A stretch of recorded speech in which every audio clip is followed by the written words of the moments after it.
Today we have WPP Chief Executive Martin Sorrell.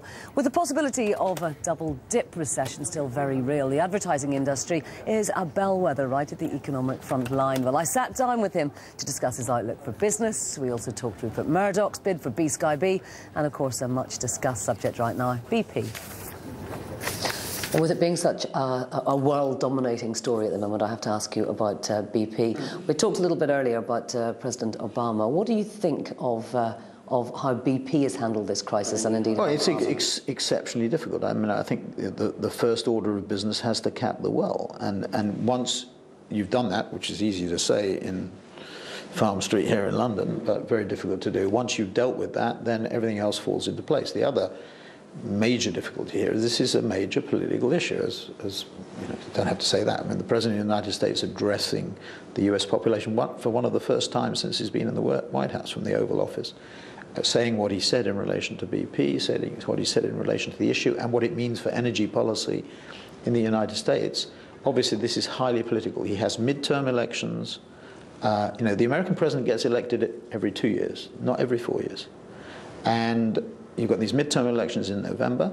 If oil hits the Florida beaches, hits Pensacola, which it has to some extent, that politically is extremely dangerous and difficult situation for the president to deal with. So, you know, you think when you have an issue like this, and this is obviously unprecedented, there are some precedents, but they are, you know, Exxon Valdez, I suppose, was the last one. But this is much bigger and much more significant and much more tragic. You've got to understand the political dynamics, and this is, you know, it's almost an impossible situation to do. How does BP wrestle its reputation back from here? Well, I think what you do is you cap the well. Easy for me to say again. You then deal with the oil that has leaked under the ocean, below the surface of the ocean, on the ocean, and then on the beaches. And, you know, you have a massive, crucial, critical mopping up exercise, which will take many, many years. You know, I think the Exxon Valdez situation was finally resolved about 2 or 3 years ago. And I think the issue is, you know, this is going to be a long-term crisis, and the effects of it are going to be very long-term, and the company has to deal with it. Can BP survive it? Well, I think so. I mean, they obviously, the public pronouncements they've made, they've said yes, they can survive it, as long as they respond in the ways, and it's very difficult to deal with. And I think the rhetoric obviously has been very strong. Now, Rupert Murdoch does look as if he's going to go ahead and buy BSkyB. It's kind of the end, in a way, of a 20-year cycle. Well, subject to regulatory, what the regulators in Europe and what the regulators in the UK might say. I mean, it's probably all in the hands of Vince Cable. Do you think that that's the right move for him?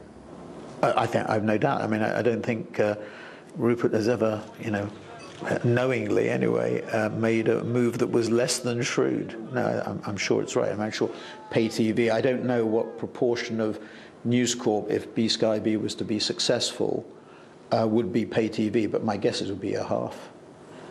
So I think it is the way to go, yes. I mean, if again, it comes back to the paywalls. If consumers are prepared to pay for content, I think they win. I mean, in a European context, I would say that the deal passes, because, you know, if you look at the restrictions that Sky has in Italy, for example, you know, obviously there are balancing factors that the EU would have to take into account. I mean, the question is, you know, what will be the attitude of the UK authorities? It could get referred back to here, I guess, but the process, I think, will take a fairly long time. But as to whether it's a shrewd move or not, I'm sure it is.